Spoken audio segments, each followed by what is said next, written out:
There are signs that can no longer be ignored. A tiredness that does not come from the body, but from the soul. A silent discomfort that infiltrates even the places that once welcomed you. A soft emptiness, which does not ask for fulfillment, but stillness. You feel that something has ended, even without knowing what. Old desires fade, old dreams lose flavor, and nothing seems to fit the way you once were. It is not a crisis. It is not giving up. It is a sacred calling. Your body is speaking the language of the spirit, and everything around him begins to reorganize itself for an invisible farewell, that of his old self. There comes a time when your body stops tolerating anything false.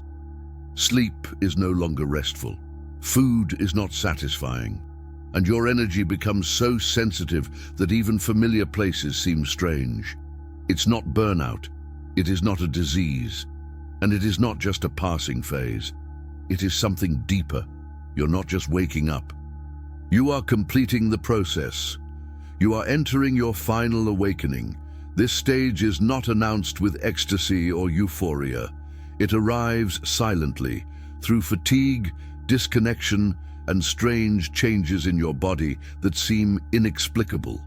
You feel as if you are shedding your skin, abandoning something that no longer belongs to you.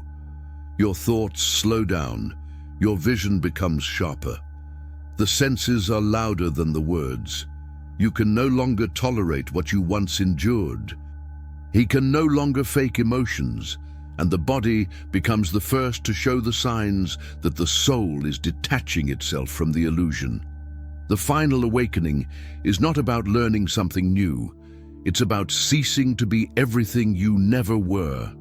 And as this happens, your body begins to change in undeniable and sacred ways. If you've been wondering why everything on your system looks weird lately, maybe that's why. These are the last signs that the final awakening has already begun. There's a kind of stillness that doesn't come from exhaustion, but from completion. Suddenly, your body no longer desires stimuli. You stop chasing productivity. Avoid conversations that drain your energy. Even music or background noises seem too much. And you begin to choose stillness, not as escape, but because your soul asks for nothingness. This is not laziness. It is cellular transformation. When you enter the final awakening, the body knows that the next version of itself cannot be forced. It needs to arrive in its own time, in silence, without external demands. Therefore, your body slows down. Their movements become intentional. The desire to prove something disappears, and the constant urge to do turns into a deep call to simply be. You can notice this even when you eat. Chews more slowly, stays seated longer, takes frequent breaks. Or during the day, you feel waves of stillness arise, not from fatigue, but from deep listening. It is your body aligning to a quieter frequency, which only comes when the soul is almost fully embodied. Stillness is not a pause. It is a sign that you are leaving behind the human rhythm and beginning to perceive something eternal. You return to a place you loved, your old room, a favorite coffee shop, the family home. But now it seems wrong, not dangerous, just energetically strange. Your body contracts, breathing becomes short, you sit down, and instead of comfort he feels a disconnection, as if the walls were still there, but you were no longer part of that environment. This is not nostalgia or bad mood, it is frequency shift. On final awakening, your body begins to vibrate at a level that no longer matches the old energetic vessels. And even if your mind still feels connection to these places, your body can't lie. He perceives the disharmony instantly. You may feel tension in your shoulders, a heaviness in your chest, or the need to leave without knowing why. It's not drama, it's recalibration. Familiar spaces that once housed your identity now seem too small for your spirit because you don't have to shrink to fit into them again. You must move forward into new physical and energetic territories. Discomfort is not a rejection of the past. It is confirmation that his presence no longer fits into the old mold. You're in a normal conversation, and suddenly the heat rises up your chest. Your face gets hot, or your arms get cold even in a hot environment. These are not symptoms of anxiety or illness. These are cycles of energetic return, one of the clearest signs that your body is responding to your spiritual authority. During the final awakening, your body becomes more electrically charged.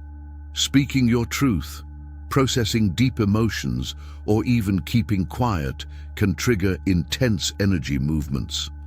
This energy creates temperature changes. It builds up in the nervous system and releases in hot flashes, chills, or both. This often happens in vulnerable conversations, in silent meditations, or in moments of total presence. The waves don't last long, but when they do come, they are intense and leave the feeling that something has passed you by. And it has. These temperature changes are not flaws, they are activations. These are signs that your body is being used as a vehicle for spiritual expression, and the more honest and open you are, the more the heat will flow and the static will dissolve. One of the most confusing signs of the final awakening is how the appetite changes. You're not fasting on purpose, he is not dieting, but the food starts to seem unnecessary. Some days you forget to eat. Others, they want something rich and strong, but without standard, without guilt, without routine. Just a feeling that the body chooses what it needs at each moment and ignores the rest. It is not a restriction. It's intuitive surrender. You stop using food to fill voids. Stop looking for sugar as a stimulus. Stop clinging to meal times. And, finally trusting the body, it begins to hear exactly what it asks for and when it asks. You may feel like eating fruits and raw foods for days, then need warm stews and consistent meals. You can go weeks without eating breakfast and suddenly wake up hungry at 6 in the morning. You don't need to explain, you just feel it. And more importantly, the emotional relationship with food begins to fade because your body no longer sees food as consolation. He sees it as fuel for a mission that every day becomes clearer. This sign can be the most confusing because it's not how you imagined the cure would be. You did the job. He finally told his truth. He broke a karmic bond. He forgave someone he thought he could never forgive. He broke a cycle that defined his life for years.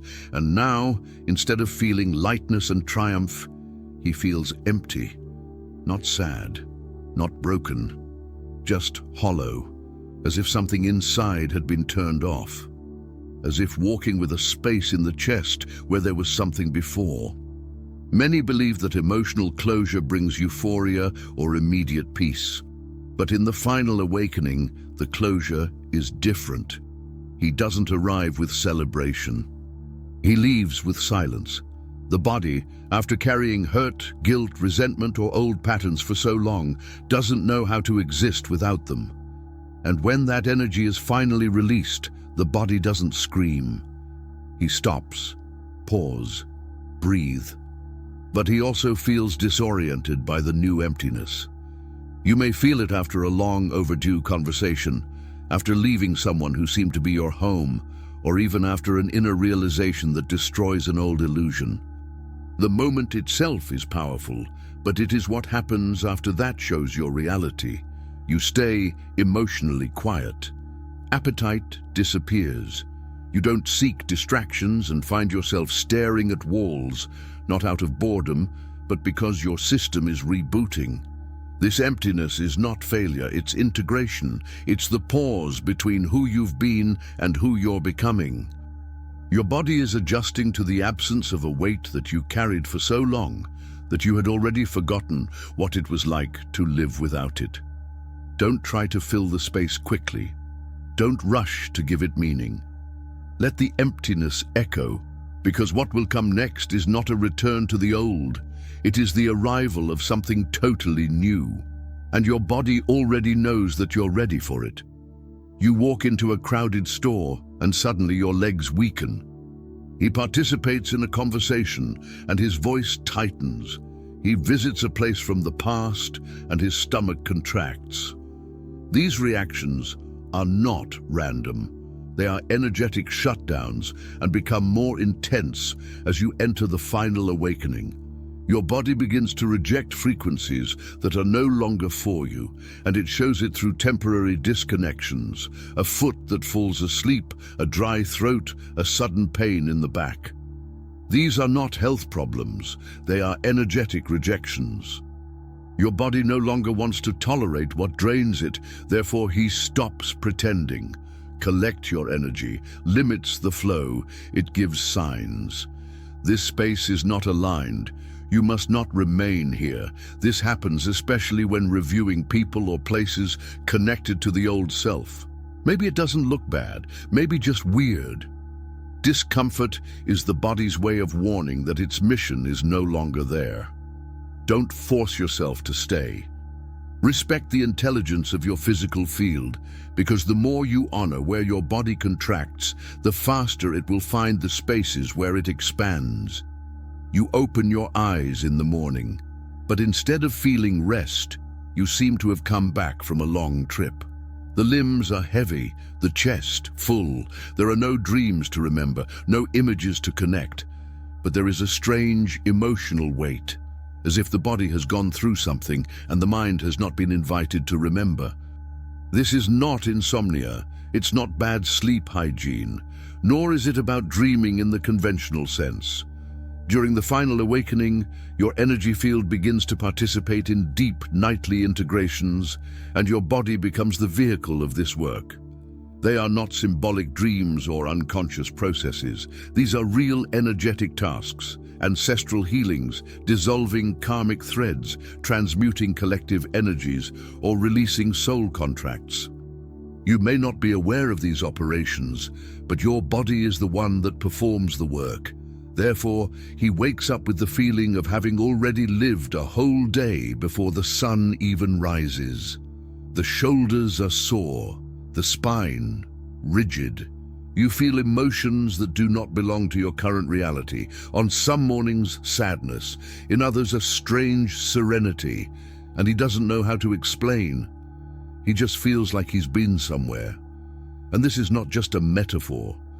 People chosen in final awakening often report waking up at specific times, such as 2:11 or 44 a.m., hours linked to soul shifts or timeline mergers. You may start to need longer periods of rest, or realize that even after 8 hours of sleep, you still need silence in the morning. This is the body demanding space for integration. I do not rest from the physical world, but recovery from a spiritual work. If you wake up more tired than when you went to sleep, don't try to fix it. Sit with that. Ground yourself, because these are not ordinary dreams. They are messages, and even if your mind still can't decipher them, your body has already understood. There is a moment that happens silently, without warning. You're doing something ordinary, washing the dishes, looking out the window, tying your shoes, and suddenly you feel down. A strange and silent end. Something inside you exhales. It doesn't look dramatic. It doesn't sound inspiring. It just seems to be finished. And you can't name exactly what you've finished. It is not linked to a breakup, a job, or a specific event. It is deeper. It's the kind of end that sounds like the closing of a chapter of the soul, a vibration that he can no longer carry. You sit quietly and realize, I'm not that person anymore. This is one of the clearest and most sacred signs of the final awakening, because it does not come from effort or strength. It comes from an energetic conclusion. You've lived the lesson. He repeated the karmic cycle enough times, and now your system doesn't need another round. He just lets go. You start to notice this end in the smallest things, in the way he no longer feels like explaining himself, in the way she becomes invisible in roles she used to play, in the way certain dreams fade away, not with sadness, but with silent acceptance. You don't even suffer. He only knows that it is over, and your body knows it too. You may feel like organizing everything. She cleans drawers, donates clothes, changes the furniture in her room, not because of fashion or productivity, but because your body instinctively makes room for what's coming. You release without rituals, release without words. And while your mind still craves clarity or direction, your soul already knows. This end is not loss. It is an invitation to start again from the truth. You don't have to explain it to anyone. Just trust that what has ended has ended. You're not going crazy. It's not broken. It is not lost. It is concluding its final awakening. And your body is the one that's trying to show that. He is releasing tensions that he has held for decades. You are rejecting old cycles before your mind even understands it. You are longing for silence, simplicity, and alignment. It's preparing you, not for performance, but for presence. And as your cells let go of who you thought you had to be, something true begins to emerge. Not a higher self, not a fanciful version, but your original self, the one who remembers why he came here in the first place. So if these signs resonate with you, if your body has been acting in strange, silent, sacred ways, know that you are not at the beginning of the journey. It is at the end of a cycle. And what comes next is incorporation. No more searches, no more escapes. Only truth lived through your skin, your voice, your breath. And if you need a space to process all of this, you're here. If you felt seen in this video, even if only a little, this channel was made for you, because here, we don't just explain awakening, we speak the language that your body already knows. Now breathe. What seems like loss is only the blossoming of truth. You are crossing the threshold where the effort dissolves and the essence takes the helm. Each discomfort is an invitation to strip yourself of the layers that no longer belong to you. Don't fight the pause. It is the door. Do not fear silence. He is the master. Your body isn't failing, it's remembering. Remembering who you are before the masks, before the rushes, before the wounds. The final awakening is the return to the center, where nothing needs to be conquered because everything already is. And it is in this space, between the end and the beginning, that your true self emerges, whole, free, and eternal. So if you're walking through this final chapter, don't walk alone. Subscribe and keep remembering who you really are.